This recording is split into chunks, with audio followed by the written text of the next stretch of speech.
글 하나 없이 눈이 부신 나의 세상을 보면 참 아름다워라. 향기로운 꽃 우뚝 솟은 나무 옆에 보이는 빌딩도 너무 예뻐라.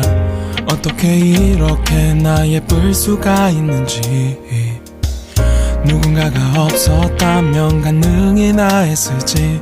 하지만 저기 저 끝에서 여기를 지나서 반대편 끝까지 복잡한 일상은 가득해.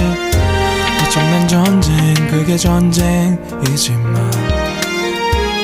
아름다운 걸 보려면 한 발자국만 뒤로 빼.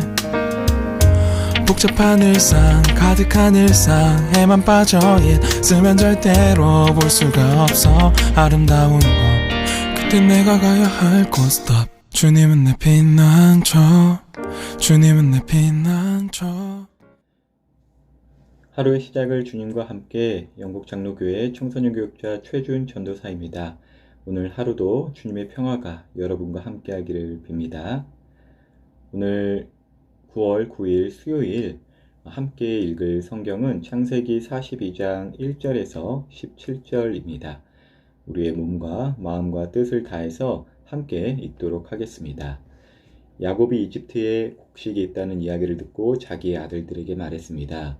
왜 가만히 앉아서 서로 얼굴만 쳐다보고 있느냐? 듣자하니 이집트에는 곡식이 있다고 한다. 이집트로 내려가서 먹을 곡식을 좀 사오너라. 그래야 먹고 살 수 있지 않겠느냐? 그리하여 요셉의 형 10명이 곡식을 사려고 이집트로 내려갔습니다. 하지만 야곱은 요셉의 동생 베냐민은 형들과 함께 보내지 않았습니다. 야곱은 베냐민에게 좋지 않은 일이 일어날까봐 두려워했습니다. 가나안 땅에도 가뭄이 들었기 때문에 이스라엘이라고도 부르는 야곱의 아들들은 곡식을 사기 위해 다른 많은 사람들과 함께 이집트로 내려갔습니다. 그때 요셉은 이집트의 총리였습니다. 요셉은 곡식을 사러 오는 사람들에게 곡식을 팔고 있었습니다. 요셉의 형들도 요셉에게 왔습니다. 요셉의 형들은 땅에 엎드려 요셉에게 절했습니다. 요셉은 그들을 보자마자 그들이 자기의 형들이라는 것을 알았습니다. 그러나 요셉은 모르는 채 하였습니다. 요셉이 쌀쌀한 말투로 물어보았습니다. 너희들은 어디에서 왔느냐? 형들이 대답했습니다. 우리는 가나안 땅에서 먹을 것을 사려고 왔습니다. 요셉은 그들이 자기 형들이라는 것을 알았지만 그들은 요셉을 알아보지 못했습니다. 요셉은 형들이 자기에게 절하는 꿈을 꾼 것이 생각났습니다. 요셉이 형들에게 말했습니다. 너희들은 정탐꾼이다. 너희들은 이 나라의 약점을 알아내려고 왔다. 그러자 요셉의 형들이 요셉에게 말했습니다. 네 주여, 그렇지 않습니다. 당신의 종인 우리는 먹을 것을 사러 왔을 뿐입니다. 우리는 모두 한 아버지의 아들입니다. 우리는 정탐꾼이 아닙니다. 우리는 정직한 사람입니다. 그러자 요셉이 그들에게 말했습니다. 아니다. 너희들은 이 나라의 약점을 알아내려고 왔다. 그들이 말했습니다. 우리는 12형제 중 10명입니다. 우리는 한 아버지의 아들입니다. 우리는 가나안 땅에 살고 있습니다. 우리의 막내 동생은 지금 그곳에 우리 아버지와 함께 있습니다. 그리고 우리의 다른 동생은 없어졌습니다. 요셉이 그들에게 말했습니다. 내 말이 틀림없다. 너희는 정탐꾼이다. 그러나 너희들 말이 거짓말이 아니라는 것을 증명할 기회를 주겠다. 살아계신 파라오께 맹세하지만 너희의 막내 동생이 여기에 오기 전까지 너희는 이곳을 떠나지 못한다. 너희들 중에 한 명이 가서 너희 동생을 데리고 오너라.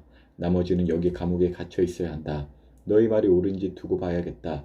만약 너희가 거짓말을 하는 것이라면 살아계신 파라오를 두고 맹세하지만 너희는 정탐꾼이다. 그리고 나서 요셉은 그들 모두를 3일 동안 감옥에 넣어두었습니다. 이제 야곱이 살고 있는 가나안까지 기근이 들었습니다. 그런데 이집트는 7년의 흉년을 대비해서 7년의 풍요 동안 잘 비축한 양식이 있었죠. 그 소식을 들은 야곱의 가족들이 이집트의 양식을 구하러 갔다가 총리가 된 요셉과 마주한 장면이 나옵니다. 요셉의 형들은 요셉을 몰라보죠. 그러나 요셉은 형들을 알아보았습니다. 그런데 요셉이 형들만 알아본 것이 아니었습니다. 어릴 적 요셉의 꿈, 형제들이 자신에게 절을 하는 꿈이 생각났죠. 여러분, 서커스단에서는 새끼 코끼리를 아주 작은 말뚝에 밧줄로 묶어 놓는답니다. 말뚝에 묶인 새끼 코끼리는 아직 어리고 힘이 약해서 그 밧줄을 끊지 못한다고 해요. 그래서 이리저리 탈출하려다가 끝내는 탈출하기를 포기한다고 합니다. 하지만 다 자란 코끼리는 아주 힘이 세겠죠. 그런데 코끼리가 다 자라서 힘이 세져도 그 작은 말뚝에 밧줄로 꼭 하고 묶어 놓으면은 꼼짝을 못 한다고 합니다. 어렸을 때부터 인지된 트라우마 혹은 자기 한계가 결정된 것이죠. 사실 마귀의 일이 그렇습니다. 마귀, 사탄 마귀는 그 팩트 폭행이라고 하죠. 어떠한 사실을 가지고 우리를 폭행해서 아무것도 할 수 없게 하는 것이 마귀의 일이기도 합니다. 너 그때 발표할 때 무척이나 떨었잖아. 그래, 너 말대로 너가 뭘 할 줄 알겠어? 너 부모님이 널 포기했듯 하나님도 널 싫어하고 포기하실 거야. 이런 생각들을 계속적으로 마귀는 주고 있어요. 그래서 실제 발표를 잘 할 수 있는 친구도 발표를 못하게 합니다. 또 무엇이든 잘 할 수 있는 친구가 과거의 실수들 때문에 아무것도 하지 못하게 돼요. 또한 부모님의 모습으로 인해서 하나님의 사랑을 알지 못하게 하는 것이 또 마귀의 이런 일이기도 합니다. 그런데 마귀가 제일 많이 힘쓰는 부분이 또 있습니다. 야, 쟤가 너 무시했잖아. 야, 옛날에 쟤가 너 힘들게 했잖아. 바로 용서하지 못하도록 계속 우리 마음에 정죄와 아픈 기억을 계속해서 생각으로 우리 마음 가운데 집어넣는다는 것이죠. 요셉이 형들을 보았을 때 어떠한 마음이 들었을까요? 죽이고 싶지 않았을까요? 사실 그만한 권력도 갖고 있잖아요. 아, 근데 전도사님, 저와 요셉은 사정이 달라요. 저도 요셉처럼 총리가 되어 있고 좋은 위치에 있다면 너그러운 마음으로 용서가 쉬울 것 같은데, 그런데 저를 괴롭히는 친구들이나 사람들은 아직도 저보다 높은 사람들이고 힘이 센 사람들이고 좋은 위치에 있는 사람인지라 용서는커녕 하나님은 왜 저런 사람을 내버려 두시는지 화가 난다고요. 그런 분들도 있을 수 있겠어요. 사실 저도 그런 생각이 들 때가 많습니다. 그런데 꼭 그렇지도 않습니다. 우리가 역사 이야기를 보면 정권이 바뀌거나 왕이 바뀌면 용서를 하거나 그런가요? 아닙니다. 복수를 하고 피바람이 일어나는 그러한 역사적 사실들을 우리는 잘 알고 있잖아요. 뭐 어떤 사람도 야, 나중에 두고 보자. 내가 너보다 잘 돼서 보란 듯이 잘 살아서 아주 복수해 주마. 이런 사람들이 대부분이잖아요. 요셉도 사실 그랬을 것 같아요. 용서가 쉬웠다라는 건 아닙니다. 그래서 요셉이 형들에게 복수하지 않았던 것이 사실 자신의 위치가 높은 위치여서 또 잘된 것만 같아서 가능했다는 것은 결코 아니라는 것 우리는 알고 있어야 합니다. 분명 성경은 우리에게 그 요셉의 어떠한 그런 모습들을 이렇게 기록하고 있어요. 9절이죠. 요셉은 형들이 자기에게 절하는 꿈을 꾼 것이 생각났습니다. 아멘입니다. 자신에게 절을 하는 형들을 보며 복수의 마음을 품을 수도 있었겠지만 그때 하나님께서 주신 꿈, 그것을 기억하고 그 하나님의 뜻을 생각하기 시작했어요. 그래서 용서는 나의 꿈, 어떤 나의 위치, 나의 생각, 나의 뜻, 나의 힘으로 되는 것이 아니라 하나님의 꿈, 하나님의 생각, 하나님의 뜻, 하나님의 능력으로만 가능합니다. 단순히 착한 사람 되려고 용서하는 것 아니에요, 우리 친구들.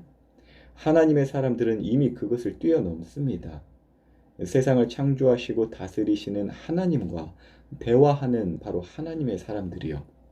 그래서 마귀가 이 하나님의 사람들에겐 힘을 못 씁니다. 마귀의 생각이 들어올 틈이 없어요. 야, 너 발표할 때 떨었잖아. 야, 너 아무것도 할 수 없잖아. 부모님이 너 버렸잖아. 그러한 작은 말뚝, 자신을 묶고 있는 그 작은 말뚝을 그냥 끊어버립니다. 난 하나님의 사람이다. 이 용서도 마찬가지입니다. 용서해야 한다는 생각 자체가 강박이 되지 않길 바랍니다. 다시 말해서 용서해야 한다는 생각, 그것을 강박으로 갖지 마시고 오히려 그때 난 하나님의 꿈을 가진 하나님의 사람이다 선포하시고 하나님께서 주신 꿈을 기억하도록 하세요. 하나님의 뜻이라는 생각으로 마귀의 생각을 몰아내야 한다는 것입니다. 그런데 저는 하나님께서 주신 꿈이 없어요. 하나님의 뜻을 잘 모르겠어요. 하시는 분들이 계시다면 걱정 마세요. 그래서 교회가 있고 또 이렇게 큐티를 하라고 하는 것입니다. 하나님 곁에 앉아있는 시간을 가지라고 지금 권면하는 것입니다. 그냥 하나님 요거 해주세요, 저거 해주세요, 예수님의 이름으로 빠빠이 기도합니다. 그렇게 하지 마시고요. 그 자리에 앉아서 하나님의 꿈을 들으세요. 내 말, 내 음성을 들어주세요 라는 것을 더 넘어서 하나님의 음성, 하나님의 뜻을 듣기를 그 자리를 지키고 계세요. 이미 그 자리를 갖고 계신 우리 친구들은 그 자리 다른 것에 빼앗기지 않도록 제발 조심하시길 바랍니다. 다른 것 열심히 한다고 다 되는 것 아니에요. 여러분 100 곱하기 0은 0입니다. 다른 것 아무리 많이 한다 해도 하나님 없으면 아무것도 아니라는 것입니다. 여러분 오늘의 말씀 묵상을 통해 여러분들이 만난 또 하나님, 여러분들이 느끼는 하나님은 어떤 분이신지 밴드 댓글로 우리 함께 나누면 더 풍성한 은혜의 시간 될 것 같습니다. 오늘도 주님의 평화가 여러분과 함께 하기를 빕니다. 티끌 하나 없이 눈이 부신 날 세상을 보면 참 아름다워.